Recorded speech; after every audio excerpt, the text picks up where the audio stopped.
In আমানু বিমিসলি মা আমানতুম বিহি ফাকাদ ইহতাদাউ ওয়া ইন তাওয়াল্লাউ ফাইন্নামা হুম ফি শিকাক।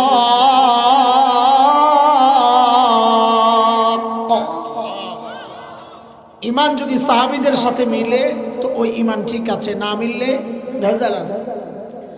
আল্লাহ বলছেন তুমি তোমার তাকওয়াকে সাহাবীদের তাকওয়ার সাথে মিলায়া দেখো।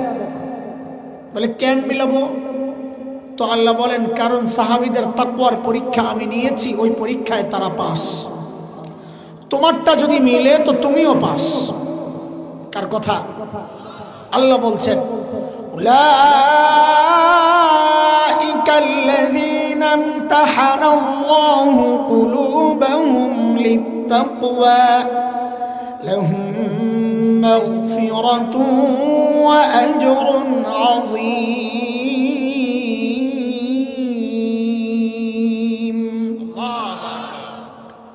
সূরা তাওবার মধ্যে আল্লাহ তাআলা আরো স্পষ্ট করে বলেছেন, একদম ক্লিয়ার।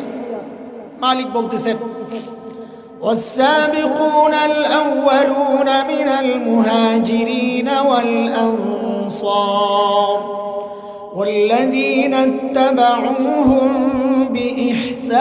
بإحسان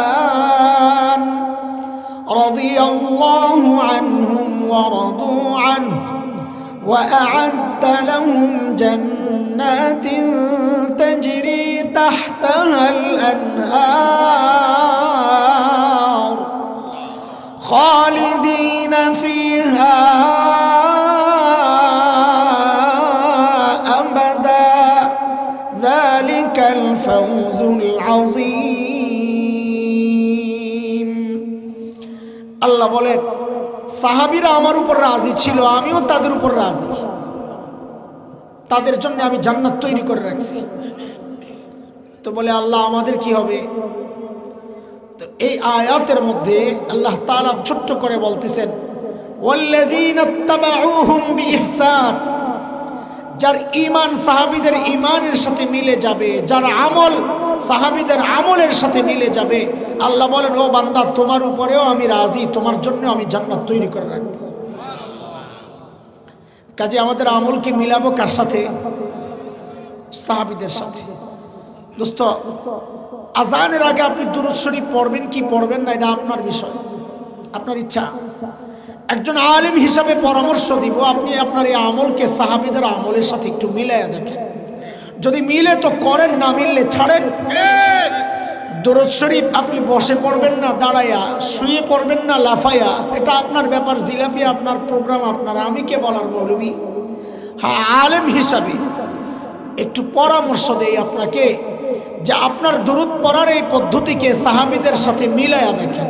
যদি মিলে তো আমারও দাওয়াত দেন, জিলাপি একটা আমারও দেন, আর না মিললে আল্লাহর রাস্তায় ছেড়ে দেন। দ্বীনের নামে আপনি গান বাজাবেন, তবলা বাজাবেন, শরীয়তি মারিফতি কত কিছু কর। আপনি আপনার এই আমলকে সাহাবীদের আমলের সাথে মিলাইয়া দেখেন। যদি মিলে তো আপনি করেন, আমারও ডাকেন, আর যদি না মিলে তো ছেড়ে দেন। আল্লাহর রাস্তায় মানুষকে বিভ্রান্ত করেন না। ওই মারিফতি গান হইতেছে না, ওরস হইতেছে, ওরস উলুস মুবারক মুবারক। ওরস তো না, খালি লগে কি আছে? মুবারক আছে। আয় আল্লাহ, মানুষের মাথায় যে কি চিন্তা! আমাদের ত্রুটি, আমরা তাদেরকে বুঝাইতে পারি নাই, দায়িত্ব আদায় করতে পারি নাই, হয়তো এই জন্যই হইতেছে। আয় আল্লাহ, হ্যাঁ, সাহাবীদের মতো আমাদের আমল হুবহু হবে না, হুবহু হবে না। হইলে আল্লাহ তাআলা আমাদেরকে ওই যুগেই পাঠাইতেন। ছোটবেলায় একটা গজল গাইতাম। আমি গজল আপনাদেরকে গায়া শোনাবো না, কারণ এই গজলের বিরুদ্ধে আমি বলি যে বয়ানে বৈশা বৈশা গজল বলে, আজান বলে, টাইম পাস করে, এটা আমার খুব বিরক্ত লাগে। যে দিনই জরুরি কথা কত থেকে যায়, এরা এত টাইম পায় কোথায়? বৈশা বৈশা গজল গায়, আজান দেয়, মক্কা মদিনার আজান। আরে তোমার কাছে আজান শোনার জন্য নি তোমার দাওয়াত দিছে। যদি আজানই শুনতে হয় তো ভালো একটা মুয়াজ্জিন দাওয়াত দিলেই তো ভালো। গজলই যদি শুনতে হয় তো একটা শিল্পী দাওয়াত দাও। ওয়াইজ দাওয়াত দিছে তো কোরআন হাদিসের কিছু কথা শোনানোর জন্য, না গজল গাওয়ার জন্য। আপনার কাছে ওইটাই মজা। হ্যাঁ, মাশাআল্লাহ, গলা সুন্দর মাশাআল্লাহ, কি টান! আরে আজানটা কলিজা ঠান্ডা হয়ে যায়। তো কলিজা ঠান্ডার আজান শুনলে তুমি আরেকবারের আজান শোনা যায়, এসছে আরো কত সুন্দর আজান আছে। বক্তার থেকে আজান শুনে তুমি টাইম পাস করবা কি জন্যে, বুঝো না? হ্যাঁ, তো এই জন্য গজলটা আমি শোনাবো না, এক লাইন বলতেছি শুধু সূত্র ধরাইয়া দেওয়ার জন্য, আমি সাথে সাথে অফ করে দিব।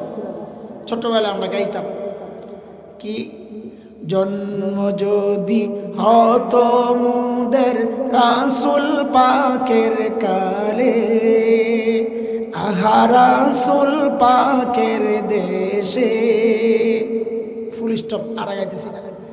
তো আমাদের ওস্তাদরা আমাদেরকে আটকায়া দিত না, এটা কি গজল গাও আন্তাজি, জন্ম যদি হতো মোদের রসুল পাকের কালে, এটা কেমন কথা? কোন কালে তোমার জন্ম হইলে তোমার জন্য ভালো, এটা তোমার চেয়ে তোমার স্রষ্টা ভালো বুঝে। রসুল পাকের কালে জন্ম হইয়া তো তুমি আবু জাহেল হইতে পারতা, তার বিপদে পড়তা। যেই যুগে আইসো ওইটাই ভালো, আল্লাহ যেখানে পাঠানো ভালো দরকার মনে করছেন ওখানেই পাঠাইছেন।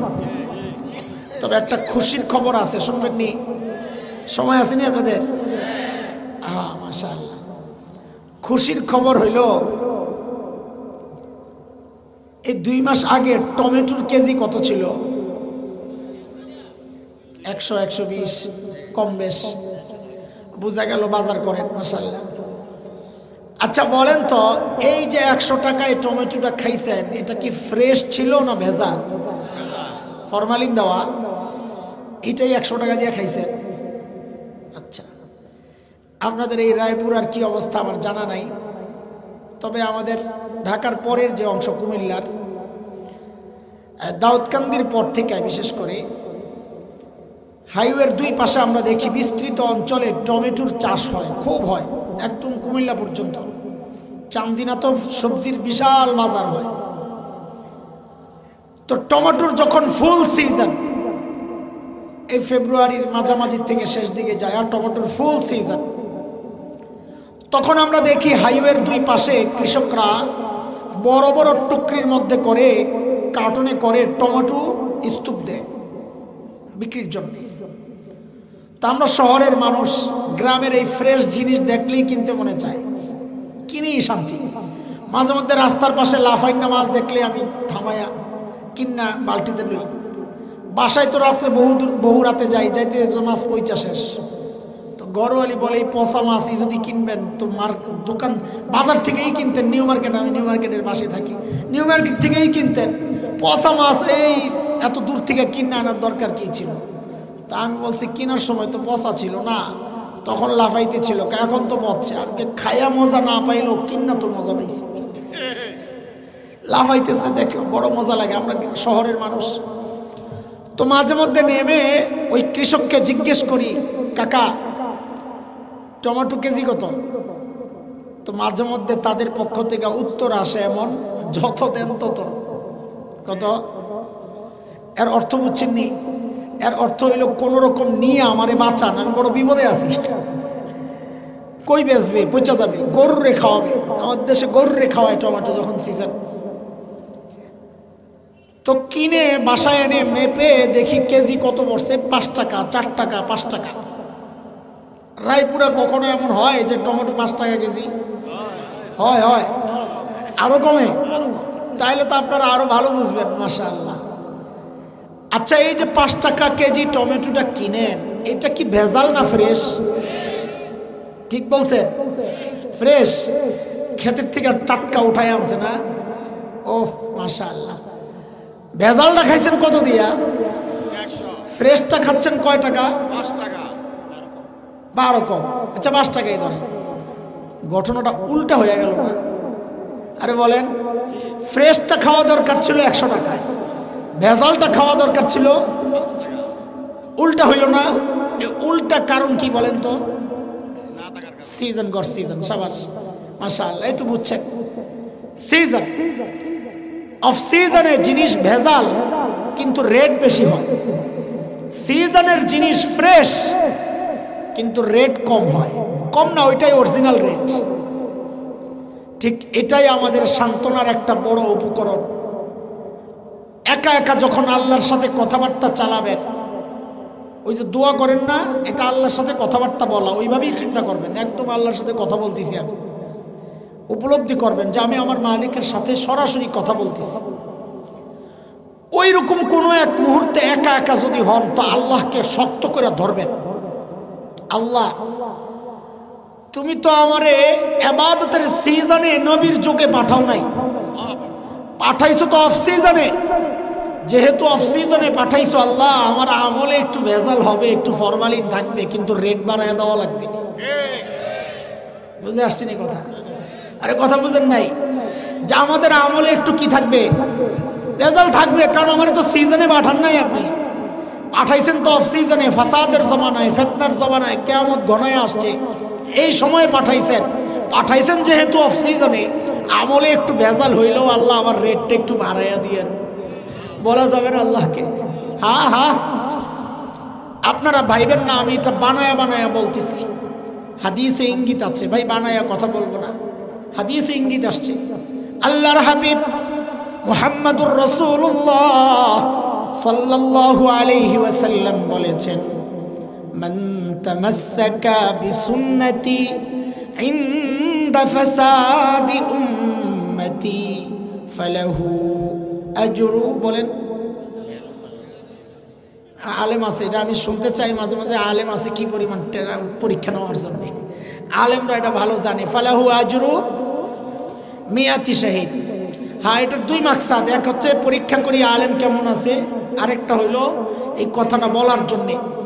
আমাদের মুফতি আব্দুল মালিক দামাত বারাকাতুহু আলিয়ার তাহকিক, সেটা হচ্ছে মিয়া এই অংশটুকু হাদিসের মধ্যে বাড়াইলে হাদিসটা দুর্বল হয়ে যায়, এই অংশটুকু বাদ দিয়া হাদিসটা পুরা সহিহ। সাধারণ মানুষ বুঝবেন না এগুলা, তর্জমাটা শুনেন। আল্লাহর হাবিব বলেন, ফাসাদের জামানায়, ফিতনার জামানায়, কিয়ামতের ছোট ছোট আলামতগুলো যখন প্রকাশ পাওয়া শুরু করে, ওই জামানায় কেউ যদি সুন্নতকে আঁকড়ে ধরে তো আল্লাহ তাআলা তার আমল নামায় শাহাদাতের মর্যাদা লিখে দেন। কোন জামানায়? বলেন বলেন, কোন জামানায়? অফ সিজনে। সোজা কথা, কোন সিজনে? অফ সিজনে। এই কথা নবী সাহাবীদেরকে বলেন নাই, এরে আমার সাহাবীরা, তোমরা যদি সুন্নত আঁকড়ে ধরো তো আল্লাহ তোমাদেরকে শাহাদাতের মর্যাদা দিবেন বলেছেন। কোন জামানার কথা? অফ সিজনের কথা। আল্লাহর নবী বলেন, অফ সিজনে ফাসাদের জামানায় কেউ যদি সুন্নতকে আঁকড়ে ধরে আল্লাহ তার সুন্নতের রেট বাড়াইয়া দেন। বলে রেট বাড়াইয়া কত দিবেন? তো নবী বলেন শাহাদাতের মর্যাদা দিয়ে দিবেন। সুবহানাল্লাহ। তো কি বোঝা গেল? অফ সিজনে আমলের রেট বাড়ে কি বাড়ে না? আরে কথা বলেন, বাড়ে কি বাড়ে না? আমার কথায় ঢুকি না, আমি একটু ভূমিকা সাজাইয়া আগাইতেছি। সাহাবীদের সাথে আমাদের আমলকে মিলাইতে বলছেন আল্লাহ তাআলা। হুবহু মিলবে না, এটাও আগে বলে নিছি। করণীয় কি? বলে করণীয় কি এর আগে সাহাবীদের সাথে আমাদের মৌলিক পার্থক্যটা কোন জায়গায়, এটা একটু আগে নির্ধারণ করি। মৌলিক পার্থক্য কোন জায়গায়? ছোটবেলায় আমরা খেলাধুলা করেছি।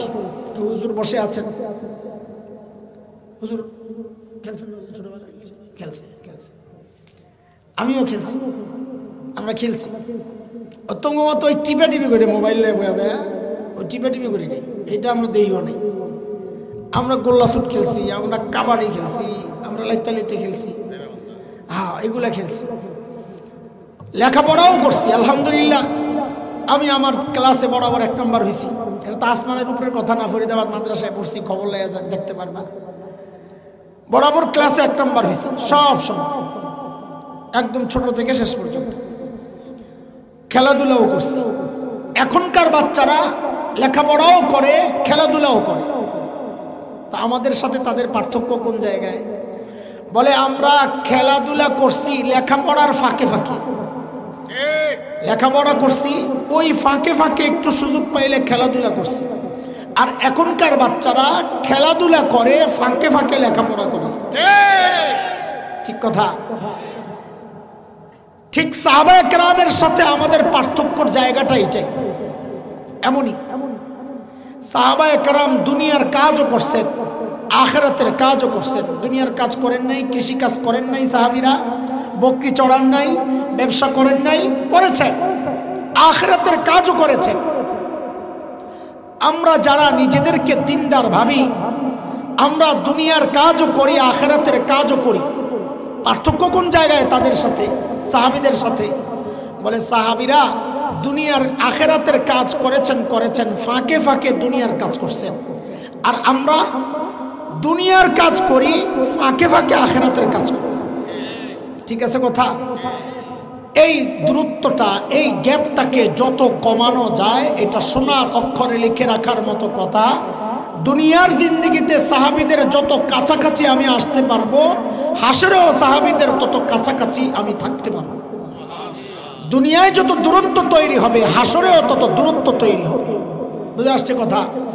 মুহতারাম হাজরিন, আল্লাহ তাআলা আমাদেরকে হুকুম করতেছেন আখিরাতের জন্য প্রস্তুতি গ্রহণ করতে।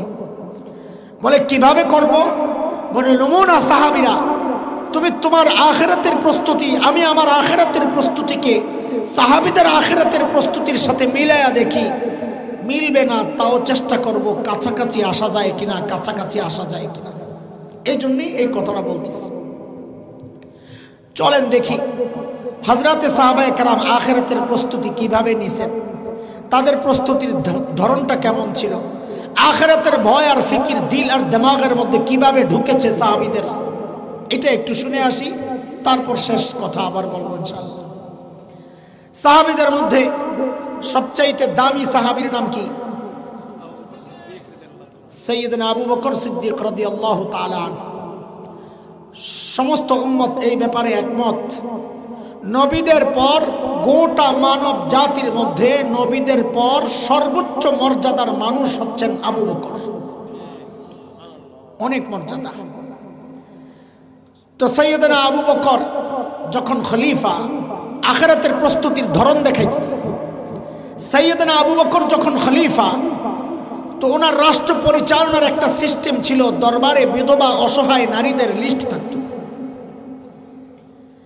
স্বেচ্ছায় যদি কেউ খিদমত করতে চায়, ওই লিস্টের ঠিকানা ধরে চলে যেত, কারণ এটা অনেক সওয়াবের কাজ।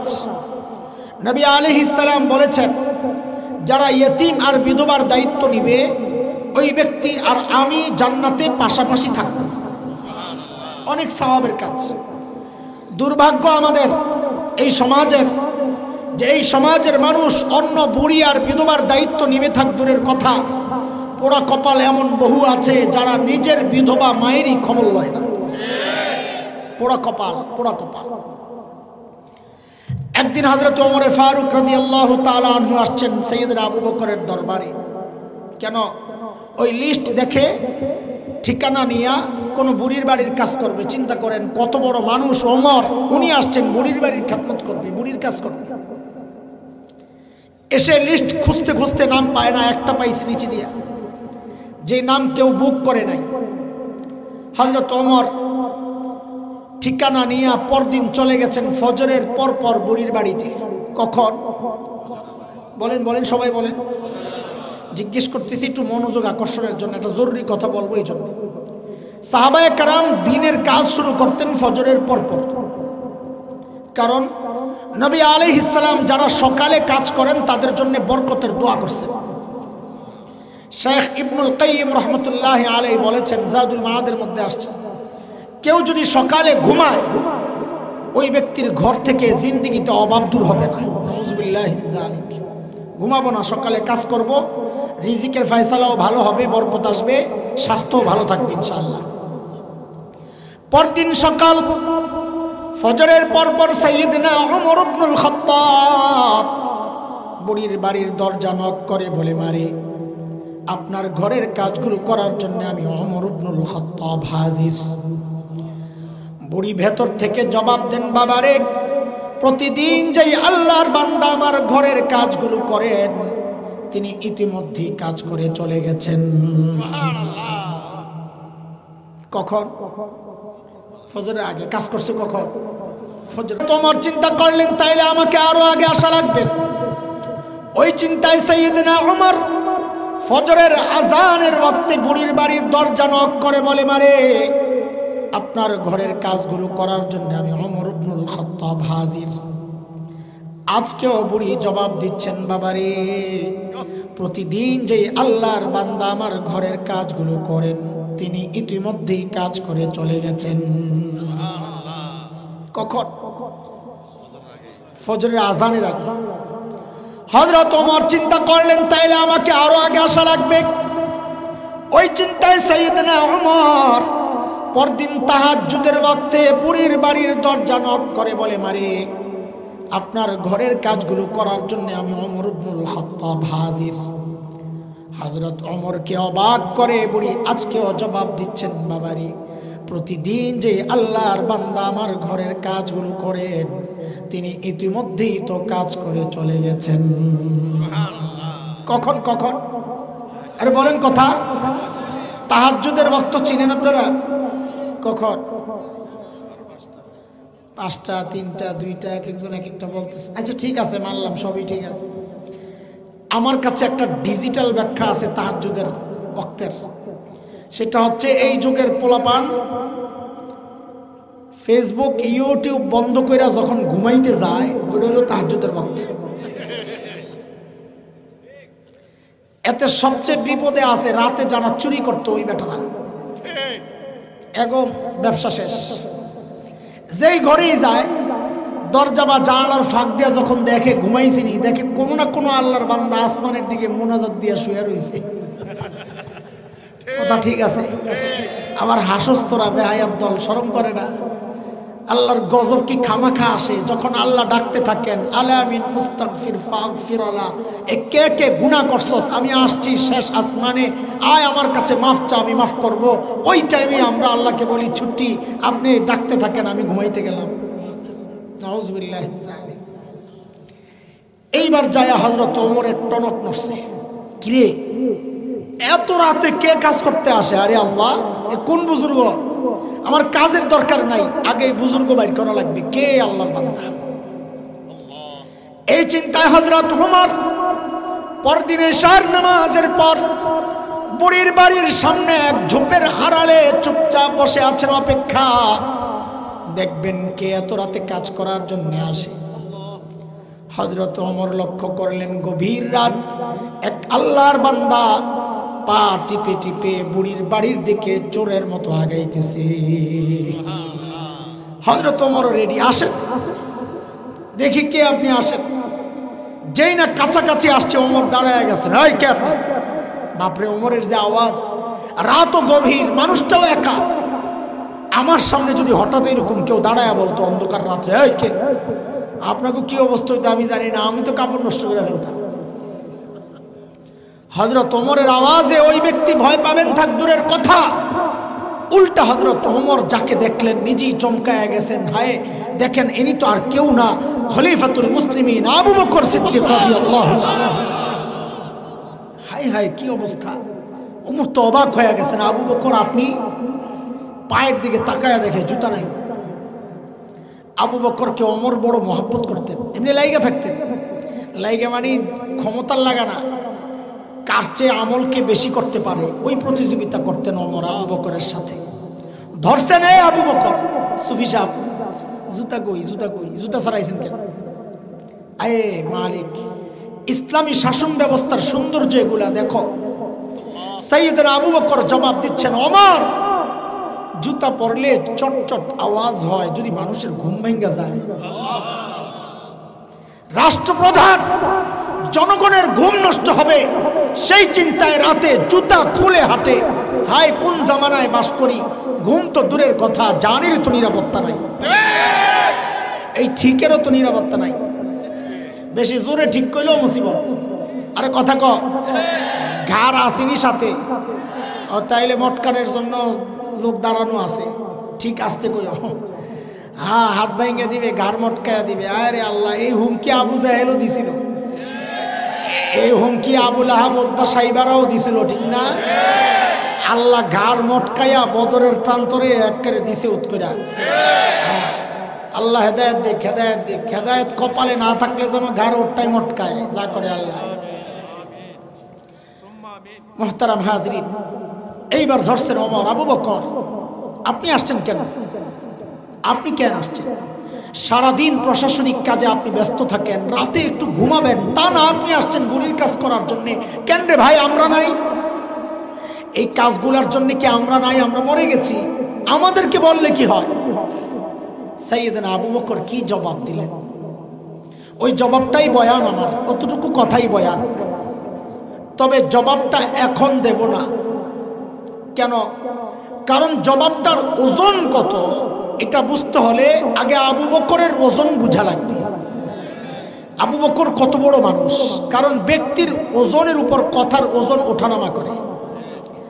আপনি রাস্তায় এক ভিক্ষুকের সাথে সাক্ষাৎ, আপনাকে দেখে বলল এই কালকে একটু সাক্ষাৎ করো, তোমাকে খুশি করে দিব। তা আপনি মনে মনে হাসবেন, নিজে ভিক্ষা করে খায় আবার আমারে বলে খুশি করে। কিন্তু একই কথা যদি এলাকার এমপি সাহেব আপনাকে বলেন এই কালকে একটু দেখা করে খুশি করে দিব, তখনও কি মনে মনে হাসবেন না আশাবাদী হবেন? ওই যে দেখেন, কথা কিন্তু একটাই, পাল্টায় গেল কেন? ব্যক্তির ওজন বেড়ে গেছে তো কথারও ওজন বেড়ে গেছে। সাইয়েদনা আবু বকর কি জবাব দিলেন? দোস্ত জবাব এখন বলবো না। কেন? বলে ওই জবাবটার ওজন কত এটা বুঝতে হলে, উপলব্ধি করতে হলে আগে আবু বকরের মর্যাদা, আবু বকরের ওজন কত এটা বুঝতে হবে। কত বড় মানুষ ছিলেন সাইয়েদনা আবু বকর।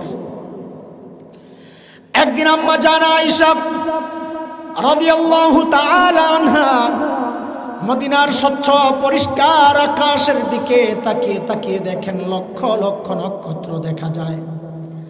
আম্মা জানের মনে একটা জিজ্ঞাসা, নবীকে এসে জিজ্ঞেস করেন ইয়া রাসূলুল্লাহ, ওই যে লক্ষ লক্ষ নক্ষত্র দেখা যায়, ওগো আল্লাহর হাবিব, আপনার উম্মতের মধ্যে এমন কেউ কি আছে যার আমলের পরিমাণ ওই নক্ষত্রের চেয়েও বেশি? কেউ আছেন ইয়া রাসূলুল্লাহ? আল্লাহর হাবিব বলেন আয়েশা আছে একজন। কয়জন? কয়জন? আম্মা জানতো মনে মনে খুশি, ও একজন যদি হয়তো বুঝছি কে, আমার আব্বাই তো, আবু বকর তো হইব, আর কি হইব, স্বাভাবিক কথা।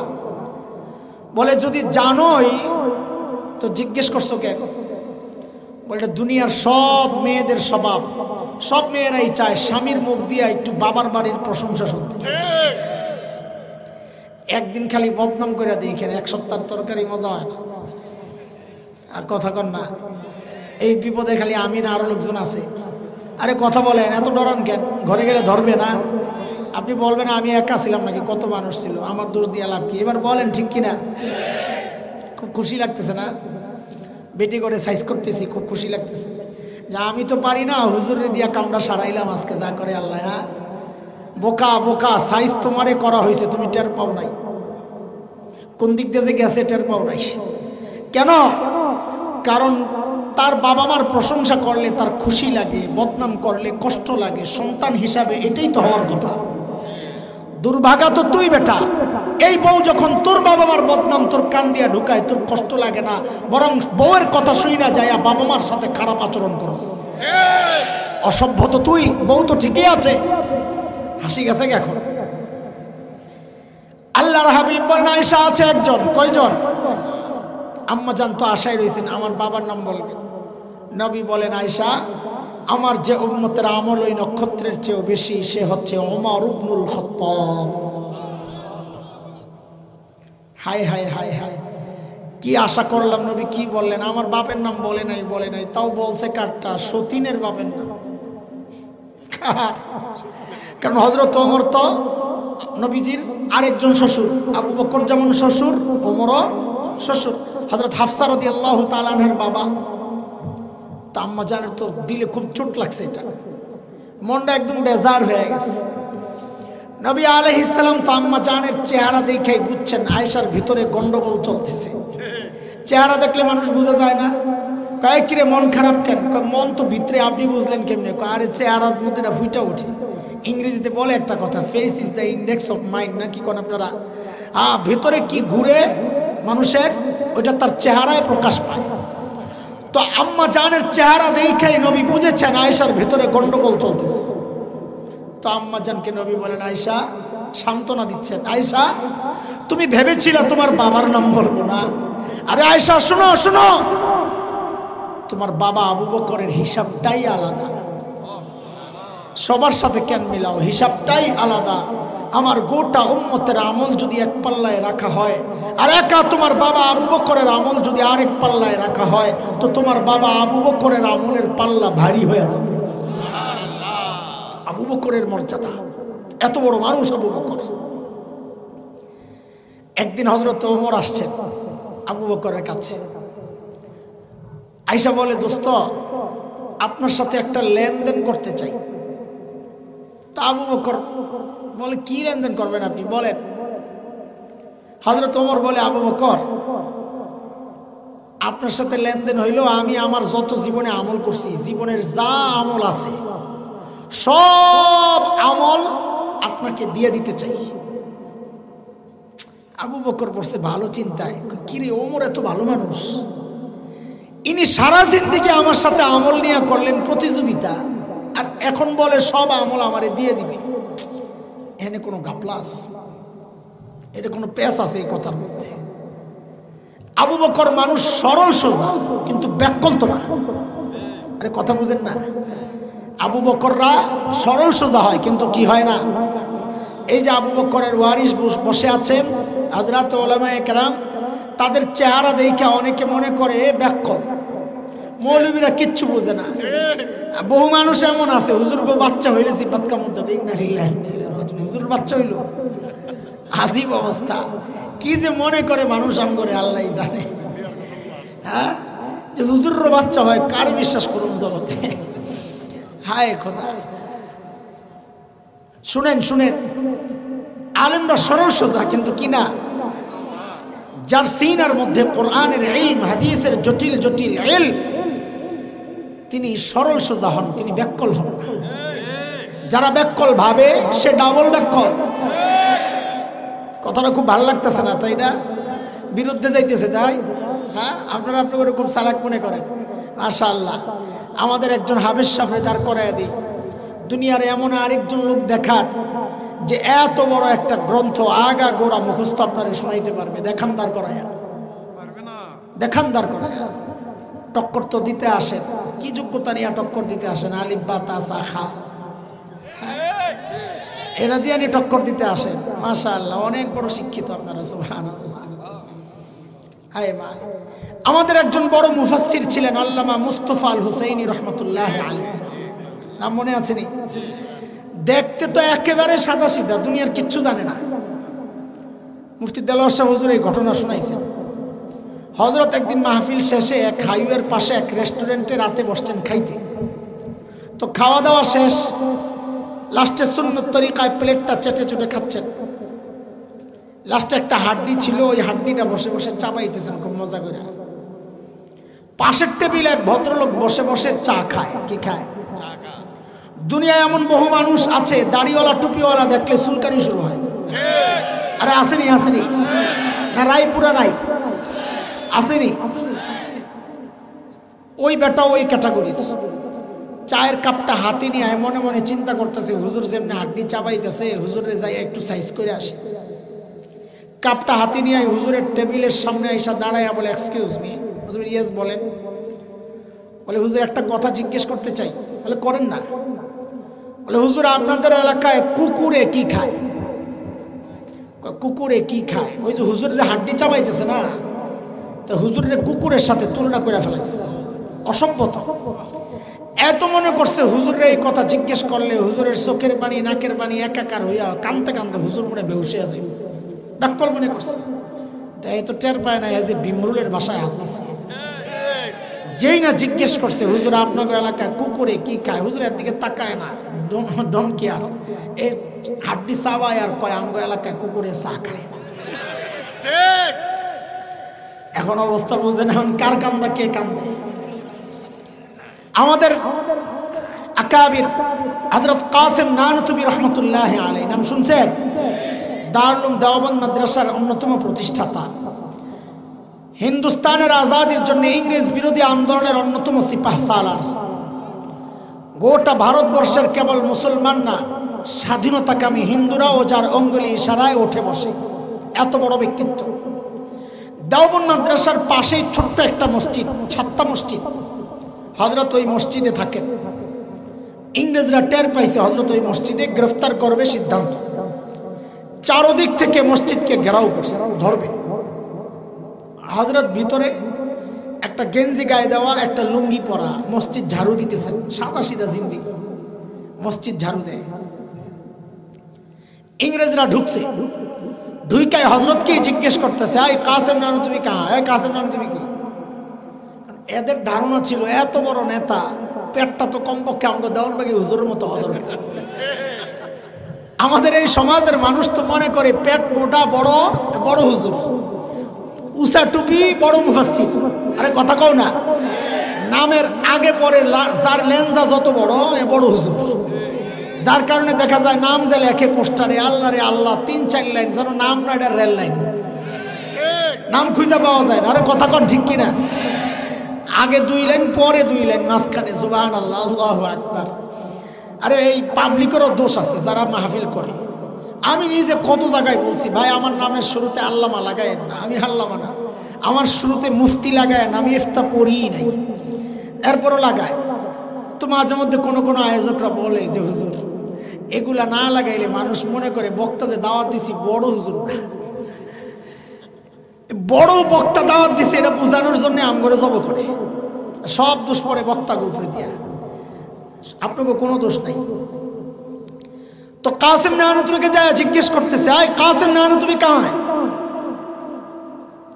কাসেম নানুতুবিকে আল্লাহ এক গুণ দিছিলেন, উপস্থিত জবাব দেওয়ার ক্ষেত্রে অনন্য ব্যক্তিত্ব, অতুলনীয় ছিলেন। উপস্থিত জবাব ওনার মতো এরকম আমাদের আকাবিরদের মধ্যে খুব কম পাওয়া গেছে। এক হিন্দু পণ্ডিতের সাথে মুনাজারা, বহস, তর্ক, যুদ্ধ। মুনাজারায় বসার আগে, বহসে বসার আগে খাইতে বসছেন। তো হিন্দু মুশরিকরা তো বেশি খায়, হাদিসের কথা, মুমিনরা কম খায়। আল মুমিন ইয়াকুলু ফি মিআন ওয়াহিদ, মুমিন খায় এক হাতে, বিসমিল্লাহ বলে খায়, আল্লাহ বরকত দেয়, অল্পতেই কাজ সেরে যায়। কাফেররা বিসমিল্লাহ ছাড়া খায়, শয়তানও লগে খায়, টের পায় না, মনে করে সবাই এই খায়, অনেকটি খায়। তো হিন্দু অনেকটি খায়া মনে মনে চিন্তা করতেছে, হুজুরে মানসিকভাবে দুর্বল করার জন্য একটা মারি। তো যাইয়া কি কয়, মৌলী সাহেব কাসেম নানুতুবি কি? মৌলী সাহেব খাওয়াই তো হাইরা গেলেন, বহসে কেমনি জিতবেন আপনি? আরে কাসেম নানুতুবি কি যে মাথা দিয়েছেন আল্লাহ তাআলা, হঠাৎ জবাব দিয়ে দিলেন, ভাই খানা নিয়ে যদি প্রতিযোগিতা করতে হয় তা আমার সাথে না, তুমি যাইয়া মহিষের সাথে করো, মজা পাইবে। কি জবাব দিবে বলেন? কাসেম নানুতুবি আয়েশা জিজ্ঞেস করতেছে, আয় কাসেম নানুতুবি কাহায়? এখন কাসেম নানুতুবি যদি বলেন নাই হু, আমি কাসেম নানুতুবি, তো অ্যারেস্ট হয়, গ্রেফতার হয়। আর যদি বলেন পাতা নেই, আমি জানি না, তো মিথ্যা হয়। কাসেম নানুতুবি কি চালাক, আলেম ব্যাককল হয় না, ওইটা বুঝাইতেছি। যেই জায়গায় দাঁড়াইয়াছিলেন কাসেম নানুতুবি, ওখান থেকে একটু সইরা আসছেন পাশে, তো আগের জায়গাটা খালি হয়েছে না, এমন একটা ভাব নিয়েছেন যে বুঝতে একটু দেরি হয়েছে। হ্যাঁ ক্যা কাসেম নানুতুবি? ও আচ্ছা, ও তো আমি হাতে, উনি তো একটু আগে এখানেই ছিল। তো কথা তো আর মিথ্যা না, একটু আগে তো এখানেই ছিল, এখন তো সরে গেছে। ইংরেজরা মনে করছে একটু আগে এখানে ছিল, এখন বুঝি পালাইছে। সাইয়েদনা আবু বকর কি ছিলেন না? কথা বলেন, আবু বকর এরকম উপস্থিত জবাব দিতে পারতেন, এই গুণ আবু বকরেরও ছিল। সূরা লাহাব যখন, না ওদিকে যাবো কিনা, কয়টা বাজে, কয়টা বলতেছে, অনেক দূর থেকে আমদার আসা আইছে। আল্লাহ আল্লাহ, 2 ঘন্টা মানুষ শুনতেন। আচ্ছা ঠিক আছে, ঠিক আছে। হ্যাঁ, সারা রাত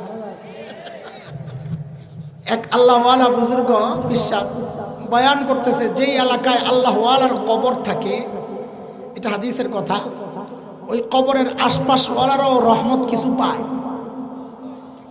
এটা ওই যে আল্লাহ তাআলা, এই দেখেন কাসেম নানুতুবিকে একজন এটা জিজ্ঞেস করছে, খাদেম কয় হুজুর এ সবাই কেন পাবে, আশপাশওয়ালারা কেন পাবে? যে আমল করছে সেই তো পাবে, যার আমল সব তার, আশপাশওয়ালারা রহমত কেন পাবে? তো কাসেম নানুতুবি কিছু কয় না, উপলক্ষ খুঁজতেছে।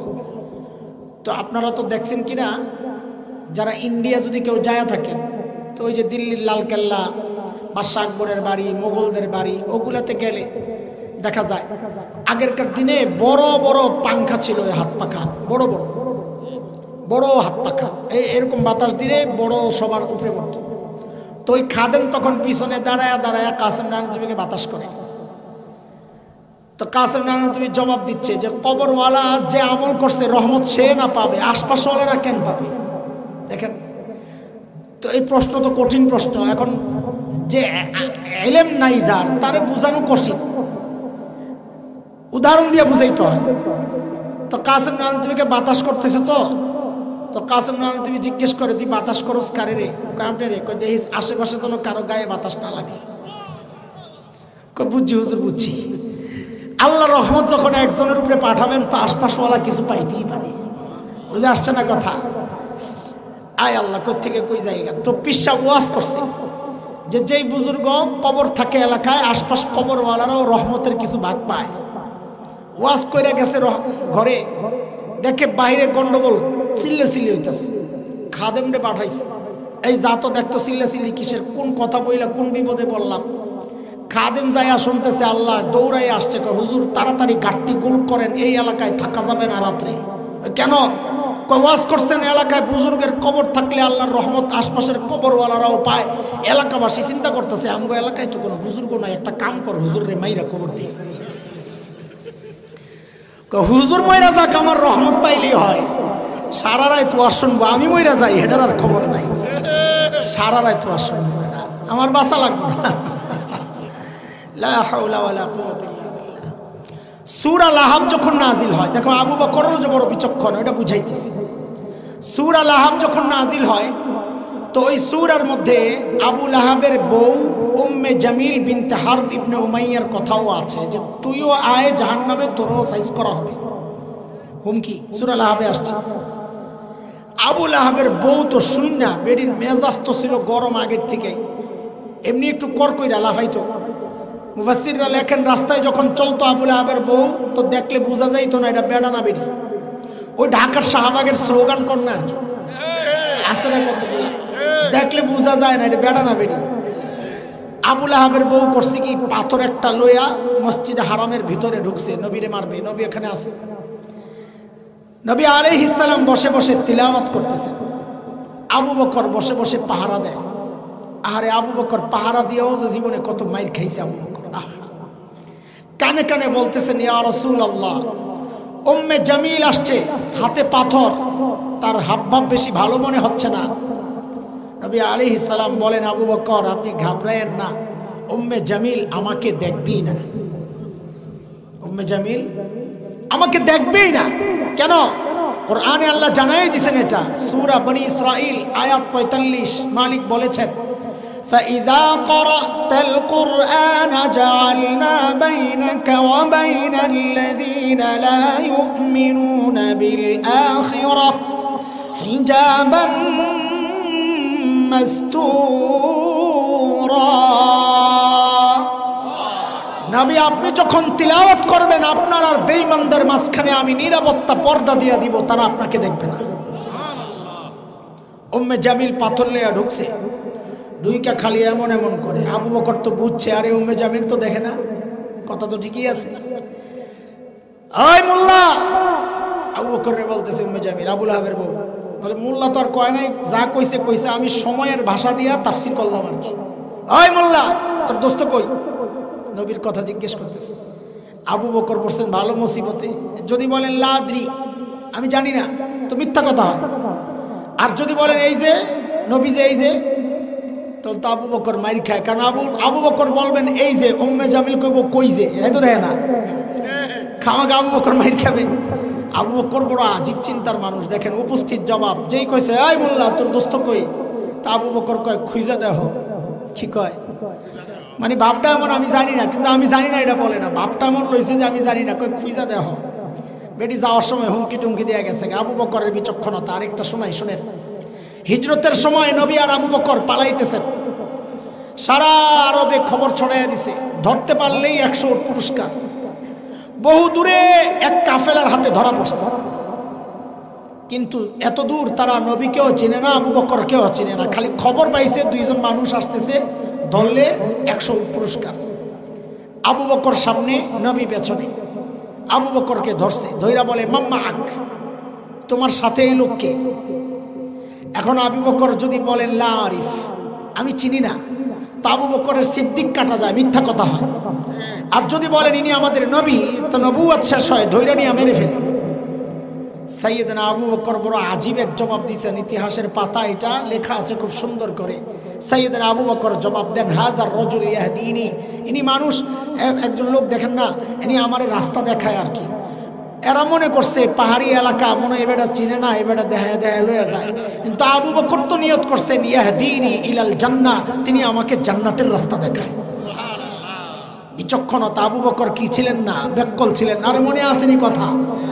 সাইয়েদনা ওমর যখন বললেন আবু বকর আপনার সাথে একটা লেনদেন করতে চাই, আবু বকর জিজ্ঞেস করলেন ওমর কি লেনদেন করতে চান? হযরত ওমর বলেন আবু বকর আমার সারা জিন্দেগির আমল আমি আপনাকে দিয়ে দিতে চাই।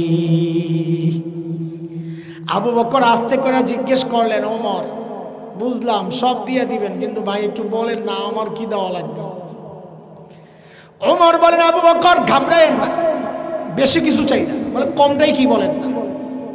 বলে আবু বকর, আবু বকর বলেন, ওমর বলেন আবু বকর ওই যে হিজরতের সময় 3 দিন সাউর গুহায় যে নবীর সাথে লুকায়া ছিলেন না, বলে ওই 3 দিন আমাকে দিয়া দিবেন, এর বিনিময়ে আমি আমার সারা জিন্দেগির আমল আপনাকে দিয়ে দিব। কয়দিন? মাত্র 3 দিন। 3 দিন দেন, সারা জিন্দেগির আমল দিয়ে দেব। কি আজীব কথা। কিন্তু বিষয়টা বুঝার, সাইয়েদনা ওমর কি বুঝলেন গোমর, যে ওই 3 দিনের এমন কি দাম যে নিজের সারা জিন্দেগির আমল দিয়ে দিতে চাইলেন। ভাই গোড়ার কথা মনে রাখেন, আবু বকরের মর্যাদা শোনাইতেছি, মনে আছে না কথা? হারায়া যায় না, আউলা জলে কথা না, লাইনের কথাই খেয়াল করতে থাকে। এই গোমর বুঝতে হইলে সাউর গুহার কাছে যাওয়া লাগবে। একটু যাবেন নি আপনারা? তো চলেন যাই। গুহার ভেতরে নবী আর আবু বকর লুকায় আছেন। মক্কার খুব কাছেই একটা উঁচা পাহাড়, অনেক উঁচা, ওই পাহাড়ের চূড়ায় একটা গুহা, ওটাকে বলে সাউর গুহা। সুর না, সুর ভুল, সাউর গুহা। লুকায় রয়েছেন ভিতরে। আচ্ছা, গুহার ভেতরে পরে ঢুকি, গুহার মুখটাকে আগে একটু বন্ধ করি। চলেন, আপনারা তো কত ওয়াজ শোনেন, আজকে ওয়াজের পরীক্ষা হবে, ইন্টারভিউ, পুরস্কার দেব। সেটা হলো বলেন তো গুহার মুখে কে কে জানি বাসা বানাইছিল? মাকড়সার, কবুতর। মাশাআল্লাহ মাশাআল্লাহ, ওয়াস্ত মুখস্থ আছে, কিন্তু এটার পুরস্কার দেব, এটা মোটামুটি সবাই জানে। কঠিন যেটা, ওই জবাব যে দিতে পারবে এই যুবকদের পক্ষ থেকে তাকে পুরস্কার দেওয়া হবে, সঠিক উত্তরদাতাকে। সেটা হলো কবুতরের ডিম পারছিল কয়টা? কথা কয় না, পুরস্কার নেবেন না আপনারা? কয়টা? 2টা। আর আসেনি কোনো মতামত? কয়েকজন কয়েছে 2টা, পুরস্কার কারে দেবো? আশপাশ থেকে 2-1জন আর একটু উল্টা পাল্টা কইলেই তো আমরা একটা চিন্তা ভাবনা করতে পারি। কয়টা? 3টা। মাশাআল্লাহ। আর আসেনি? একটা, 1 2 3। আর আসেনি? হ্যাঁ 4টা। আন্দাজে একটা কইলো, যদি লাইগা গেল লটারির মতো।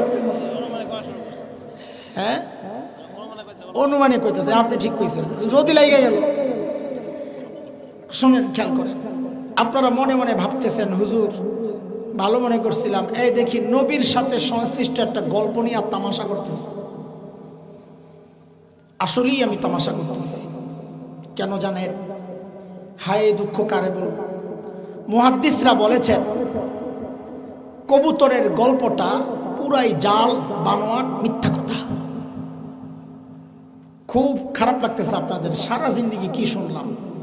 এখন এই মৌলবী কি কয়, এটা মৌলবীর কথা না, এটা মুহাদ্দিসদের কথা। আপনাদের দোষ না, দোষ আমাদের। মজা দেওয়ার জন্যে আপনাদেরকে মিথ্যা গল্পগুলো শোনায়া শোনায়া সময় পার করতেছি তো আমরাই, দোষ তো আমাদের, আপনাদের না। নবীর সাথে সংশ্লিষ্ট কোনো গল্প এটা জাল, বানোয়াট, মিথ্যা, শুনবো না, বলবো না ইনশাআল্লাহ। বলেন, কবুতরেই নাই অথচ আমরা বৈশা বৈশা ডিম গনতেছি, কারবারটা দেখেন তো। তবে মাকড়সার জালের ব্যাপারটা, এটাও মাকড়সার জালকে নিয়ে সামনে একটু আগাইতেছি, খেয়াল করেন, আমাকে একটু জবাব দেন। গুহার ভেতরে নবী আর আবু বকর। যুবকরা একটু মনোযোগ দিয়ে আসুন। গুহার ভেতরে নবী আর আবু বকর। বলেন তো, আল্লাহ যদি চাইতেন গুহার মুখটাকে পাথর দিয়ে প্যাকেট কইরা গুহার ভেতরটাকে জান্নাতের টুকরা বানায়া দিতে পারতেন কি পারতেন না? পারতেন। আল্লাহ তা করলেন না। কি করলেন? একটা হালকা মাকড়সার জাল দিয়া নিরাপত্তা দিলেন। কেন? মাকড়সার জাল অনেক শক্তিশালী, যে দুশ্মনরা ছিন্ন করে ভেতরে ঢুকতে পারবে না। না দুর্বল? কত দুর্বল! মাকড়সার নামে একটা সূরা আছে কোরআনে, সূরা আনকাবুত। ওই সূরায় আল্লাহ তাআলা মাকড়সার জাল সম্পর্কে কি বলতেছেন? মূল্যায়ন। মালিক বলেন, ওয়া ইন্না আহওয়ানাল বুয়ুতি লাবাইতুল আনকাবুত। জগতের মধ্যে সবচাইতে দুর্বল ঘরের নাম হচ্ছে মাকড়সার ঘর। কার কথা? তো এই দুর্বল ঘর দিয়ে আল্লাহ নবী আর আবু বকরকে নিরাপত্তা দিলেন। যে বলে আল্লাহ তাআলা দুনিয়াবাসীকে একটা মেসেজ দিচ্ছেন। মেসেজ কি? এরে আমার বান্দারা, দেখো, আমি যদি আমার দিনকে বাঁচাতে চাই, আমার পারমাণবিক অস্ত্র লাগে না, ট্যাঙ্ক কামান লাগে না, যুদ্ধ বিমান লাগে না, সাবমেরিন লাগে না, লাখো কর্মী বাহিনী সৈন্য লাগে না। আমি আমার দিনকে বাঁচাতে চাইলে মাকড়সার জাল দিয়েই বাঁচাইয়া দিতে পারি। শর্ত আছে, শর্ত আছে। শর্ত হচ্ছে ঈমান হবে আবু বকরের ঈমান। কার ঈমান? ঈমান যদি আবু বকরের ঈমান হয়, দুনিয়ার কোনো শক্তি নাই তোমাকে পরাজিত করতে পারে। দোস্ত, ছোট্ট একটা কথা গল্পের মতোই শোনায়া এই কথার রস বাইর করতেছি একটু। শেখ ওমর মুখতার নাম শুনছেন? আহা, সময়ের শ্রেষ্ঠ বিপ্লবীদেরকে না চিনলে, তাদের বিপ্লবের কর্ম পদ্ধতি পন্থা না জানলে কেমনি বিপ্লব করবা ভাই? লিবিয়ার বিখ্যাত সশস্ত্র লড়াই করেছেন যিনি স্বাধীনতার পক্ষে, দখলদারদের বিরুদ্ধে, শেখ ওমর মুখতার। দখলদাররা সিদ্ধান্ত নিল বম্বিং করে গোটা এলাকা শেষ করে দিবে। খুব খেয়াল করে, এক ব্যক্তি এসে শেখ ওমর মুখতারকে বললেন, হযরত, এলাকা ছাড়তে হবে। বলে কেন? বলে আমাদের কাছে তো বিমান বিধ্বংসী অস্ত্র নাই, আমরা তাদেরকে মোকাবেলা কেমনে করব? মারা পড়ব, তার চেয়ে বরং বের হয়ে যাই, চলেন। আহারে, শেখ ওমর মুখতার ঈমান দীপ্ত এক জবাব দিয়েছেন, পাল্টা প্রশ্ন করে। তিনি জিজ্ঞেস করলেন, আচ্ছা বলো তো, তাদের বোমারু বিমানগুলা কি অনেক শক্তিশালী? তো বলে হ্যাঁ, অনেক শক্তিশালী। তো বলে কত শক্তিশালী বলো তো? ওই বিমানগুলা আরশের উপরে দিয়া যায় না আরশের নিচে দিয়া যায়? হায় আল্লাহ, এটা কি কি কথা কইলেন আপনি? কোথায় আরশ? কোথায় সাত আসমান? কোথায় মহাশূন্য? এর কত নিচে দিয়ে ওই বিমানগুলা যায়? তো শেখ ওমর মুখতার বলেন, থুর তাইলা ডরায়া লাভ কি? আরশের উপর দিয়া যদি যেত তা আমি ভয় পেতাম যে আমাকে রক্ষা করবেন যে আরশের রব, তার উপর যদি বোম একটা পড়ে তো আমারে কে বাঁচাবেন? যেহেতু আরশ বহু দূরে, তা আমার কোনো টেনশন নাই, আমার মালিক আছেন তো আমিও আছি। এরে দোস্ত, তিনি মূলত সূরা তাওবার শেষ আয়াতের তর্জমা শোনাইছেন, যে আয়াতে আল্লাহ তাআলা প্রিয় হাবিবকে এই কথা বলে সান্ত্বনা দিয়েছেন কি, ফাইন তাওয়াল্লাউ ফাকুল হাসবিয়াল্লাহ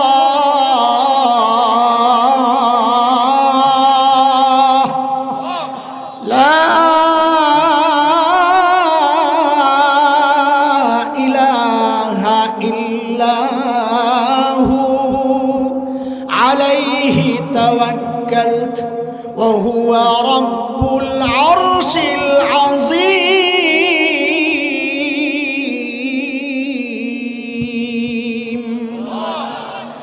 নবী, আপনি জগৎবাসীকে জানায়া দেন, দ্বীনের বিষয়ে যদি তোমরা আমাকে সহযোগিতা না করে পিঠ দেখাও তা আমার কোনো পরোয়া নাই। কেন? বলে আমার জন্য আমার আল্লাহ যথেষ্ট। হাসবি আল্লাহ, আমার ভরসা তার উপর, তিনি ছাড়া কোনো মাবুদ নাই। তার ক্ষমতা জানো, তিনি আরশে আজিমের মালিক।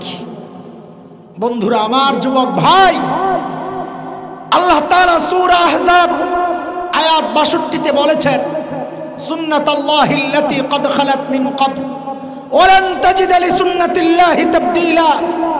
আল্লাহর সিস্টেম আগে যা ছিল এখনো তাই, এর কোনো হেরফের হয় নাই। আগের সিস্টেম ছিল, যার মালিক ছিল না সে ধ্বংস হয়েছে, যার মালিক ছিল তারা জিতে গেছেন। নমরুদের মালিক ছিল না, নমরুদ ধ্বংস হয়েছে।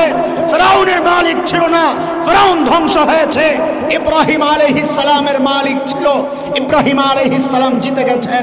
মুসা আলাইহিস সালামের মালিক ছিল, মুসা আলাইহিস সালাম জিতে গেছেন। বিলাল হাবশীদের মালিক ছিল, বিলাল হাবশীরাও জিতে গেছেন। শুনে রাখো, শুনে রাখো, আজকে যারা আমাদেরকে রক্তচক্ষু দেখাও, আমাদের হাত ভাঙতে চাও, ঘাড় মটকাতে চাও, শোনো শোনো, আমাদের লাখো কর্মী বাহিনী হয়তো নাই, আমাদের কাছে হয়তো মরণাস্ত্র নাই, অস্ত্র নাই।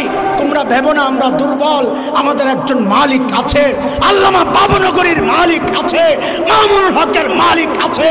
তাদেরকে হুমকি ধমকি দিয়ে লাভ নাই।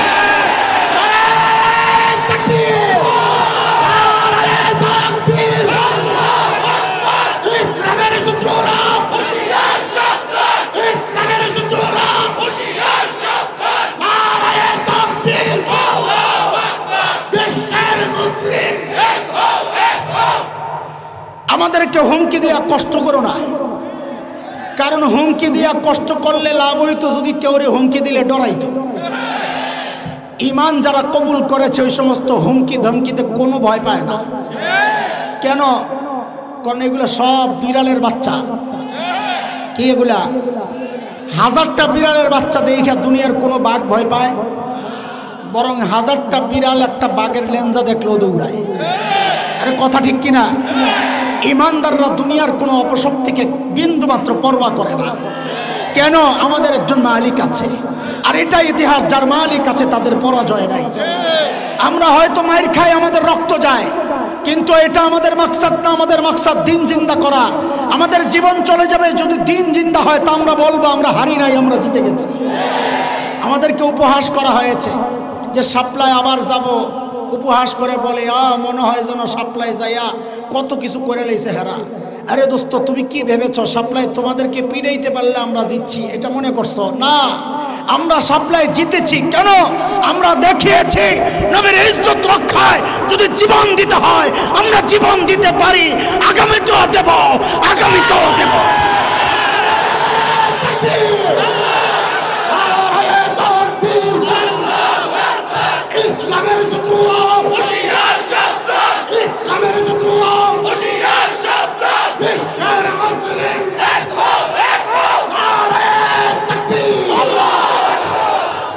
হুমকি তো তারা ভয় পায় যারা, যাদের কাছে জীবনের মূল্য আছে।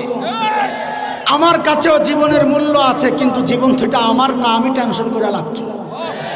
এই জীবন কার? আমি তো বিক্রি করে দিছি। কার কাছে? কার কাছে? বিক্রি দুনিয়ায় অনেকেই করছে, বেঈমানরাও বিক্রি করছে, তবে আমি বিক্রি করছি আমার রবের কাছে জান্নাতের বিনিময়ে। কেউ কেউ বিক্রি করছে, কিছু রুপি পাইছে দাদাগো কাছ থেকে, তার কাছে বিক্রি করছে। এই জন্যে পয়সা যাবে গায়ে ভয়ে ওলামা একরামের বিরুদ্ধে রক্তচক্ষু দেখায়। খাইছে তো নুন খাইছে, গুণ গাইতে হইব না? তো তুই যেমন গুণ গাছ তোর প্রভুদের নুন খাইয়া, আমিও আমার প্রভুর নুন খাই, আমার প্রভুর গুণ গাই।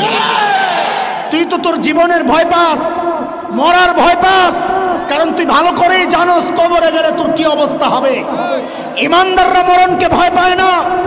কালিমা যেহেতু পড়েছি, জান্নাতে যেহেতু বিশ্বাস করেছি, শুনে রাখ কুলাঙ্গার, এই দেহ থেকে এই শির বিচ্ছিন্ন হতে পারে, এই সিনা থেকে কোরআনকে বিচ্ছিন্ন করা যাবে না, কোরআনকে বিচ্ছিন্ন করা যাবে না।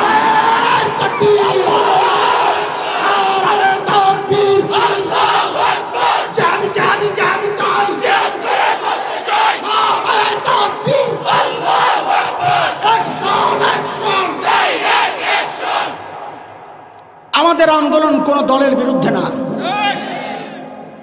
কোন ব্যক্তির বিরুদ্ধে না। আমরা ক্ষমতায় যাওয়ার আন্দোলন করি না, কাউকে ক্ষমতা থেকে নামানোর আন্দোলনও করি না। এই জন্য আমি বলি, এটা খুব আজকেও আমার মসজিদে বলেছি, আপনি কারে ভোট দেন আমি এটা জিজ্ঞেস করি নাই, মানাও করি নাই। আপনার মনে চাইলে আপনার ধানের শীষে মারেন, আপনার মনে চাইলে আপনি লাঙ্গলে মারেন, আপনার মনে চাইলে আপনি নৌকায় মারেন, যারে খুশি তারে মারেন। কিন্তু মনে রেখেন আপনার আরেকটা পরিচয় আছে, আপনি কালিমাওয়ালা।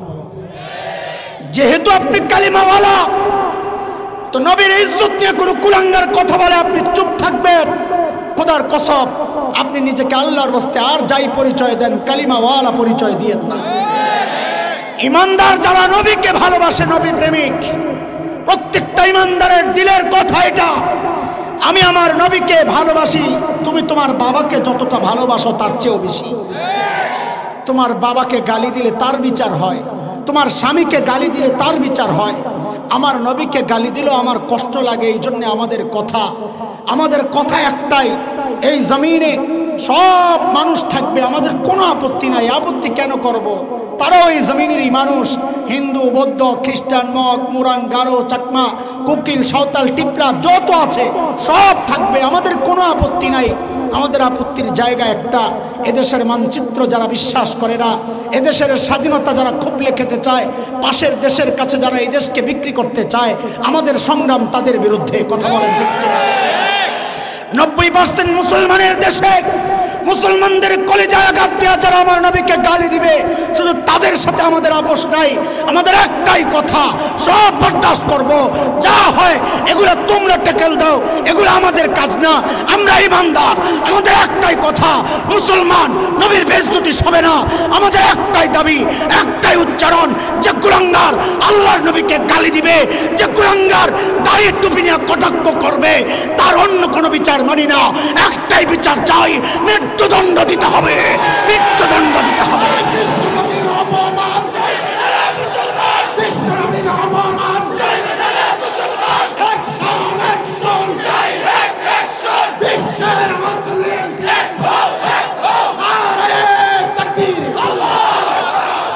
মুসলমান আলেমদের সাথে থাকবেন কি থাকবেন না সিদ্ধান্ত আপনার, কিন্তু জানায় রাখি, আপনি না থাকলেও আমাদের কিচ্ছু যায় আসে না। আপনি না থাকলেও কিচ্ছু যায় আসে না। নবীকে আল্লাহ যা বলেছেন এটাও আমাদের কথা, এটা আমাদেরই কথা। ফাইন তাওয়াল্লাউ, সবাই যদি পিঠ দেখাও, কোনো পরোয়া নাই। কেন?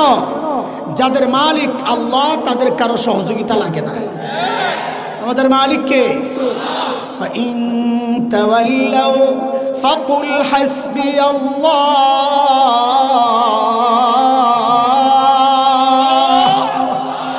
লা ইলাহা ইল্লাহু আলাইহি তাওয়াক্কালতু ওয়া হুয়া রাব্বুল আরশিল আযীম।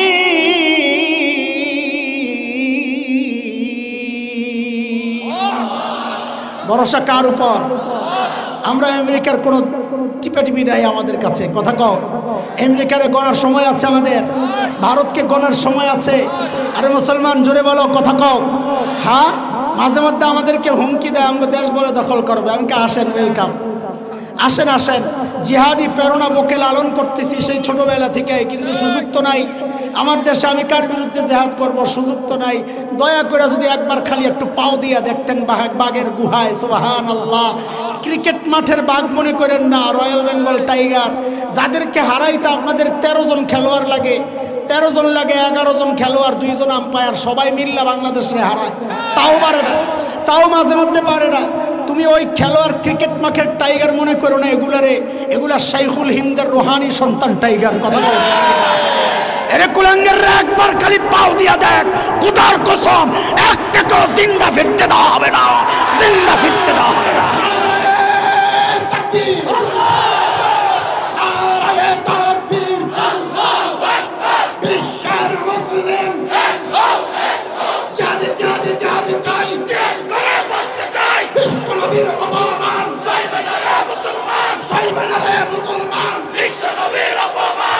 এগুলা শুধু আমাদের মুখের হুঙ্কার মনে করো না, এগুলা ঈমান, আমার ঈমান। হাসবি আল্লাহ, বলো হাসবি আল্লাহ। আমাদের জন্য আমার আল্লাহই যথেষ্ট। তোদের জন্য তোদের আমেরিকা, তোদের জন্য তোদের ভারত, তোদের জন্য তোদের রাশিয়া, তোদের জন্য তোদের চীন, যা যা যা। তার চেয়েও বড় পান্ডা ছিল নমরুদ, ওইটাই তো ল্যাংড়া মশার লাত্তি খাইয়া বিদায় হয়েছে। তোদের তো ধ্বংস করার জন্য করোনা দিয়ে আল্লাহ দেখাইছে তোকে শক্তি কত। ট্যাঙ্ক কামান আর পারমাণবিক অস্ত্রর কি শক্তি আল্লাহ করোনা দিয়ে দেখাইয়া দিছে। সুবহানাল্লাহ। আল্লাহর এই লস্করের বিরুদ্ধে লড়াই করার ক্ষমতা দুনিয়ার কোনো শক্তির নাই। কথা বলেন, সেই আরশে আজিমের মালিক যাদের রব তাদের পরাজয় নাই ইনশাআল্লাহ। রক্ত দেখেই মনে করো না এটা পরাজয়, এটা আমার সৌভাগ্যের সোপাট, কারণ এই রক্তের পিচ্ছিল রাস্তা দিয়েই তো আমি দ্রুত জান্নাতে ঢুকে যাবো ইনশাআল্লাহ। এই রক্তের উপর যদি আমার ইসলামের ঝান্ডা দাঁড়ায়া যায় আমি মনে করব ওইটাই আমার বিজয়। মুসলমান শাহাদাতকে পরাজয় মনে করে না, মুসলমান মার খাওয়াকে পরাজয় মনে করে না। ওই রক্তের উপর যদি ইসলাম কায়েম হয়ে যায় মুসলমান ওইটা কি বিজয় মনে করে। কথা বলেন। আল্লাহর হাবিব গুহার ভেতরে সাইয়েদনা আবু বকরের কোলে মাথা রেখে আরাম করতেছিলেন, ঘুমাইতেছিলেন। আল্লাহ ঘুম থেকে উঠে দেখেন যে আবু বকরের চেহারার মধ্যে চিন্তার ছাপ। আবু বকর বড় পেরেশান। নবী আবু বকরের চেহারার দিকে তাকায়া তাকায়া বলেন, আবু বকর কি ব্যাপার, আপনি এত পেরেশান কেন আবু বকর? সাইয়েদনা আবু বকর বলেন, ইয়া রাসূলুল্লাহ, ওই যে গুহার মুখের দিকে একটু তাকায়া দেখেন, কাফেররা হাঁটতেছে মুখের চারদিকে। সাইয়েদনা আবু বকর বলেন, ইয়া রাসূলুল্লাহ, লাউ আন্না আহাদাহুম ইয়ানজুরু ইলা কদামাইহি, তাদের যে কেউ একজন গুহার মুখের দিকে তাকানোর দরকার নাই, যদি নিজের পায়ের দিকেও তাকায় তাইলেও তো আমাদেরকে দেখে ফেলবে।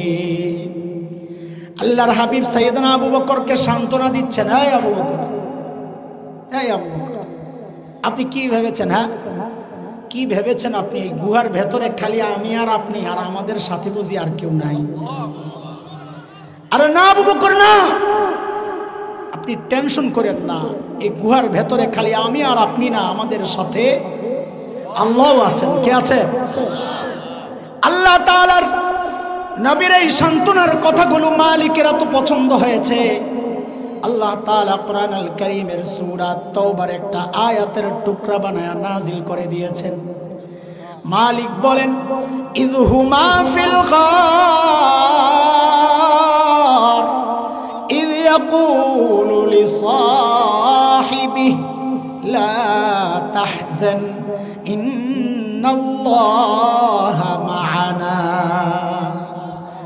দুইজন যখন গুহায়, নবী আর আবু বকর, একজন যখন তার সঙ্গীকে বললেন, মানে নবী যখন আবু বকরকে বললেন, সূক্ষ্ম কথা বুঝবেন ইনশাআল্লাহ। দেখেন আল্লাহ তাআলা বলতেছেন, একজন যখন তার সাহাবীকে বললেন, মানে নবী যখন আবু বকরকে, তার মানে কি আল্লাহ তাআলা আবু বকর যে নবীর সাহাবী এটা আল্লাহ কোরআনে স্বীকৃতি দিয়ে দিয়েছেন। এই জন্য আবু বকরের সাহাবিয়তকে কেউ অস্বীকার করলে সে কাফের হয়ে যাবে, কারণ সে কোরআনকে অস্বীকার করতেছে। আল্লাহ বলেন, ইযহুমা ফিল গার ইয ইয়াকুলু লিসাহিবিহি, দুইজন যখন গুহায়, একজন যখন তার সাহাবীকে বললেন, নবী যখন আবু বকরকে বললেন, লা তাহজান ইন্নাল্লাহা মা'ানা, আবু বকর আপনি পেরেশান হয়েন না, ঘাবড়ায়েন না, আল্লাহ আমাদের সাথে আছেন। সাইয়েদনা ওমর, ওই যে বুঝেছেন গোমর, মনে আছে কথা? ওমর কয় সর্বনাশ, খাইছে রে খাইছে। আবু বকর এই 3 দিন 3 রাত এই গুহার ভেতরে থেকে আমাদের থেকে অনেক দূরে চলে গেছে। আবু বকর